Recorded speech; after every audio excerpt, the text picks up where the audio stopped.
Ok, nós estamos na página 79 da apostila e nós vamos começar a analisar o segundo grande despertamento. Que eu coloquei essas datas 1790 a 1840, mas é difícil dizer, olha, começou nesse dia, etc. O segundo grande despertamento. Mas nós podemos notar, se você voltar e tiver aí, para a página, deixa eu ver aqui, página 71, as datas do primeiro grande despertamento, as décadas de 1720 e 1730. Então nós estamos vendo aqui 50, 60 anos por aí, sem esse avivamento. Então, você sabe como você tinha algo, você quer de novo e você pode ficar impaciente? E você pode querer, sabe, ir para algo, procurando algum atalho para chegar mais rápido, mas às vezes o atalho é errado. Agora, quando nós analisamos o segundo grande despertamento, o que eu vejo especificamente nos Estados Unidos é um desejo, pelo menos nas igrejas, de voltar para os avivamentos do primeiro grande despertamento, só que com alguns problemas. E especificamente nós vamos ver o homem que ele caracteriza, ele é o homem principal desse segundo grande despertamento, o evangelista Charles Finney. E ele é um homem extremamente complicado, na verdade, eu quero estudar mais sobre ele antes de falar tudo que eu preciso falar sobre ele, que provavelmente vai ser semana que vem. Mas ele não é a única coisa que acontece, ou que nasce, ou que é importante para esse segundo grande despertamento. Nós precisamos entender nesse estudo e pegar dessas coisas que nós nunca devemos querer imitar algo de Deus, ok? O que eu quero dizer é o seguinte: produzir algo que parece espiritual, mas na verdade é nós, a carne. E mais acontece hoje isso, eu creio que aconteceu isso durante o segundo grande despertamento. Mas deixe-me dar para vocês um exemplo moderno. Nós sabemos que Deus nos criou com emoções. E nós sabemos que a verdade pode nos afetar emocionalmente. E nós sabemos que a Bíblia fala sobre gozo, alegria, paz, descanso, coisas que nos afetam emocionalmente. Então nós sabemos que a pessoa que serve a Deus, tem salvação, está cheio do Espírito Santo, essa pessoa vai experimentar essas boas emoções. Nós sabemos disso, faz sentido, nós usamos o cérebro, nós estudamos, mas o resultado devia ser algo real que nos afeta emocionalmente. Só que você não precisa de uma experiência espiritual para se sentir bem, para ter paz ou alegria. Você pode ter uma outra experiência que é falsificada, ou seja, não é espiritual, mas dentro de um contexto religioso parece espiritual, e você acha que é de Deus, e não é. O jeito de pregar hoje em dia, em certas igrejas, em certas situações, o pregador prega para provocar emoção, não para penetrar o coração com a verdade. E se ele conseguir mexer muito com a emoção do ouvinte, o ouvinte fica confuso e acha que é de Deus e não é. Ou no caso, que é muito usado hoje em dia, é outra coisa que provoca muita emoção nas igrejas. Alguém sabe de que eu estou falando? Música, exatamente, música. Vamos colocar na igreja música poderosa, música de muito volume, música que tem um certo ritmo, um certo tom, um certo jeito, para você, quando você entrar no prédio, é algo que já chama a sua atenção. E Hollywood já sabe disso, porque você assiste um filme, e se você assistir o mesmo filme sem a música, não tem graça, mas assim que você colocar a música, é como, por exemplo, você assiste um filme, e o cara está andando num lugar, sabe, isolado, e você começa a ouvir o violino.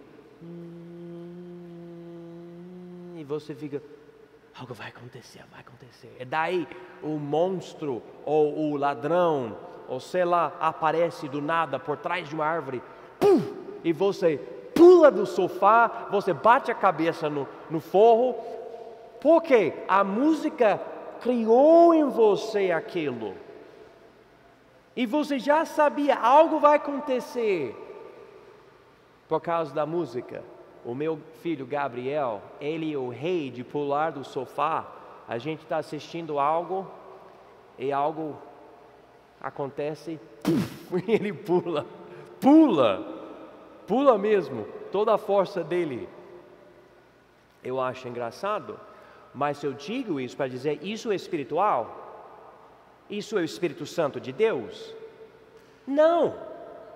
Mas se eu, usando a falta de conhecimento do povo, decidir manipular o povo por meio de uns tons na música, um estilo de música, eu posso criar no ambiente uma ideia. Nossa, o que está acontecendo dentro de mim agora é do Espírito. Mas você é carnal, pecaminoso, cheio de vícios, e você acha que você está ficando cada vez mais perto de Deus? Não, você está sendo simplesmente afetado pela música. Então, quando nós analisamos esse segundo grande despertamento, nós vamos precisar notar que parece que tem umas coisas erradas que estão acontecendo. Parece que o povo está almejando a experiência do passado, de umas décadas atrás, e algumas pessoas entram, falam umas coisas aqui ou ali, e as pessoas acreditam, e eu não vou dizer para vocês que está tudo errado, mas ao mesmo tempo nós precisamos analisar com muita cautela para entender essas coisas. Então vamos entrar aqui nesse parágrafo, letra C, na página 79, o segundo grande despertamento, cerca de 1790 a 1840. Esse movimento religioso foi marcado por avivamentos e grandes reuniões ao ar livre, que se chamam de camp meetings, que focavam na salvação dos perdidos. Esse despertamento crescia muito por meio de vários pregadores em Kentucky e Tennessee, estados americanos, mas explodiu especificamente por causa do ministério de Charles Finney, um evangelista que começou a pregar no oeste de Nova York. Ele nasceu em Connecticut, mas o ministério dele começou em Nova York. Essa região via tantos avivamentos e reuniões que procuravam reformas sociais, como, por exemplo, abolição da escravidão, direitos das mulheres, lei seca e vegetarianismo, entre outras coisas que eu não coloquei aqui, que acabou recebendo o apelido o Distrito Queimado, porque tinha ficado tão saturada com as reuniões que o povo parou de responder. Um resultado de todo o fervor nessa região, onde ainda não havia muito conhecimento bíblico, havia um movimento de seitas que nasceram: mormonismo, milharismo ou adventismo, espiritualismo e os Shakers, que na verdade começou antes, mas ficou mais forte ainda durante esse período, e o evangelho social. Então, havia, especialmente no oeste do estado de Nova York e na parte central do estado de Nova York, tantos avivamentos. O que eu quero dizer nesse sentido de avivamentos, só para esclarecer, ao invés de, essa vez, quando eu uso a palavra avivamento, quer dizer um movimento de Deus que acorda o povo para a palavra de Deus, eu estou enfatizando mais as reuniões realizadas que queriam avivamento, e havia muito fervor, muita emoção, muita participação, e as pessoas estavam se envolvendo nisso. E Charles Finney, que nós vamos ver aqui, ele era o líder disso. Ele ia de um lugar para o outro, pregando, e havia grandes reuniões, muita coisa acontecendo, mas eles acabaram chamando esse lugar o Distrito Queimado, ou Burn Down District, que era o lugar que tinha tantas reuniões assim, que como se descreve? É como você queima uma parte do corpo e depois você perde a sensação. Você pode colocar uma faca naquela parte do corpo, não tem nada ali. O nervo já era. A ideia é que o povo tinha visto tanta coisa, tanta manifestação, que não vou hoje, né? Esse tipo de coisa. Não é a mesma coisa. E infelizmente ficou pior ainda, porque durante o segundo grande despertamento, havia muita coisa, como eu falei, falsificada. Pessoas fazendo coisas e pelo que eu entendo e vejo, muita pessoa da sociedade tinha noção de avivamento, mas não tinha conhecimento bíblico. Então pessoas caindo no chão e fazendo isso, fazendo aquilo e dizendo que era de Deus, mas essas pessoas não sabiam o que é ou não é de Deus. Então era algo que criava dentro das pessoas uma ideia de esperança. Deus vai chegar, Deus vai fazer algo. E surgiu nessa época os Mormons. Joseph Smith falou que um anjo chegou, conversou com ele e criou essa seita de falsa doutrina que diz que Jesus e Lúcifer são irmãos. Millerismo, ele disse que Jesus ia voltar em 1844 e não aconteceu, e até hoje os adventistas existem por causa dele e depois Ellen White. Espiritualismo, que era algo muito falsificado, pessoas batendo em mesas e tudo, dizendo que era um espírito de alguém dentro da casa. Tipo, imagina, nós estamos aqui, eu estou falando para você e nós vamos conversar com alguém e nós vamos saber que a pessoa vai começar a bater na mesa e você está comigo, e eu estou batendo a mesa, mas você está acreditando que é a pessoa que já morreu? Esse tipo de... E pessoas acreditando, e daí os shakers que estavam tremendo e caindo no chão e tudo. Existe só um grupo hoje desses que ainda existe, e o evangelho social, que é basicamente a ideia que o evangelho existe para ajudar com problemas sociais no mundo. Novamente, pessoas procurando algo, pessoas querendo algo e não tendo direção bíblica, porque não conheciam a Bíblia. Novamente, como eu falei na aula anterior, infelizmente a grande maioria das pessoas não tem teologia bíblica, tem teologia folclórica. Simplesmente o que todo mundo basicamente fala e o que eu acredito, e você não quer ir contra os outros porque causa problemas. Então eu acredito que o que você acredita, bem, eu acredito na mesma coisa. Basicamente é isso. Só que normalmente as pessoas não conversam, é simplesmente uma ideia geral da cultura, da sociedade, e as pessoas tinham uma ideia de avivamento por causa de umas décadas atrás. E essas pessoas queriam a mesma manifestação. E eu não digo que ninguém recebeu Jesus, eu não estou querendo criticar o movimento inteiro. E isso não seria correto. Ao mesmo tempo, nós estamos vendo como Satanás queria usar a ideia de avivamento para perverter as pessoas e corromper as igrejas e contaminar a sã doutrina. E até hoje, por causa disso, pessoas estão querendo experimentar algo, e até hoje tem essas seitas que eu mencionei aqui, e outras coisas também que nasceram por causa disso, que eu não mencionei, eu vou ter que mencionar em outras aulas. Dizendo isso, agora podemos olhar pelo menos um pouco nesse Charles Finney. E Charles Finney nasceu em 1792 e morreu em 1875.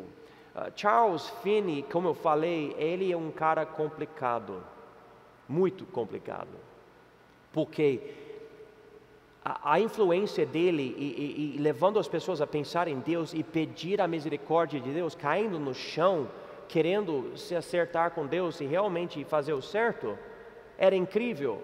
Mas daí ele negava doutrina super clara do livro de Romanos na Bíblia. É complicado isso. Vamos chegar aqui. Ele é uma das figuras mais controversas e influentes da história da igreja. Ele era um advogado racionalista, vindo de uma família não religiosa, que ao ser convertido em Nova York em 1821, imediatamente parou de ser advogado e após 2 anos se tornou um pastor presbiteriano, ainda que não concordasse com certas doutrinas e métodos evangelísticos da igreja presbiteriana.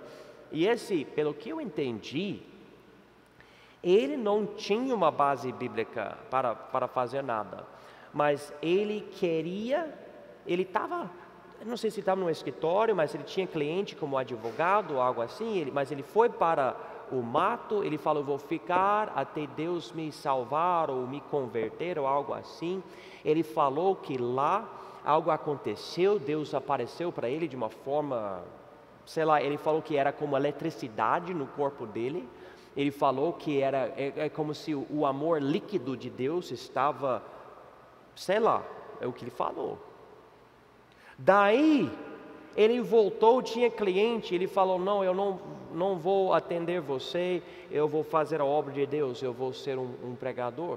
E daí ele foi para um presbiteriano e em 2 anos ele já é um pastor presbiteriano, só que ele não acreditava em doutrina presbiteriana. Ele não era calvinista, a igreja presbiteriana é principalmente calvinista.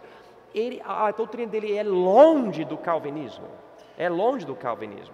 mas é o que aconteceu. Muito inteligente, ele se tornou teólogo e, afinal de contas, o evangelista principal do segundo grande despertamento. Ele pregava nos Estados Unidos entre 1825 e 1835 para grandes multidões, com até uns 500 mil convertidos, que é um número grandão. E eles falam dos quais 80% continuavam firmes. Agora a questão é, será que essas pessoas foram convertidas pelo novo nascimento? Ou era algo mais ou menos moral? Porque essa é a questão da doutrina dele. Mas as pessoas comparando, por exemplo, o ministério de D.L. Moody com o ministério de Charles Finney, muitas pessoas falam que Charles Finney não somente ganhou pessoas, mas uma boa maioria continuou firme, enquanto as pessoas que receberam Jesus pelo ministério de Moody, um número bem menor, uma porcentagem bem menor, continuou firme. Agora, como que todo mundo sabe e tudo isso é mais complicado, mas quando você analisa o ministério de Charles Finney, ele tinha grande influência. Inclusive as pessoas falam que na igreja moderna, o homem mais influente, até nas igrejas batistas independentes, é esse homem, Charles Finney. Esse daqui que tinha umas ideias e crenças que são completamente diferentes do que nós acreditamos. Uma coisa eu quero enfatizar, porque como eu falei, esse homem é muito complicado. Eu vou tentar explicar.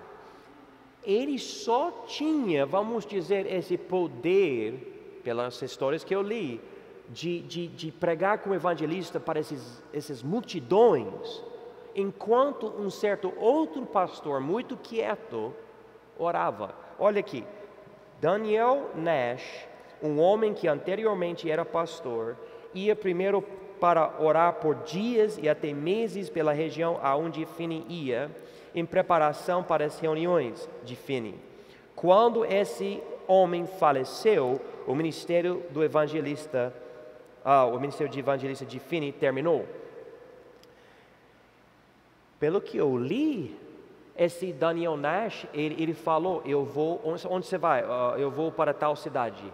Então eu vou lá, eu vou ficar lá. Ele às vezes levou um homem ou algum grupo, eles oravam e oravam e oravam e oravam, muitas vezes fazendo tanto barulho onde eles estavam orando que pessoas ouviam de grande distância.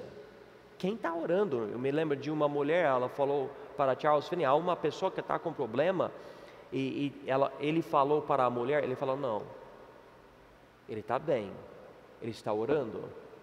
Eles falam, segundo a história, que quando Daniel Nash faleceu, o poder que Charles Finney tinha como evangelista parou.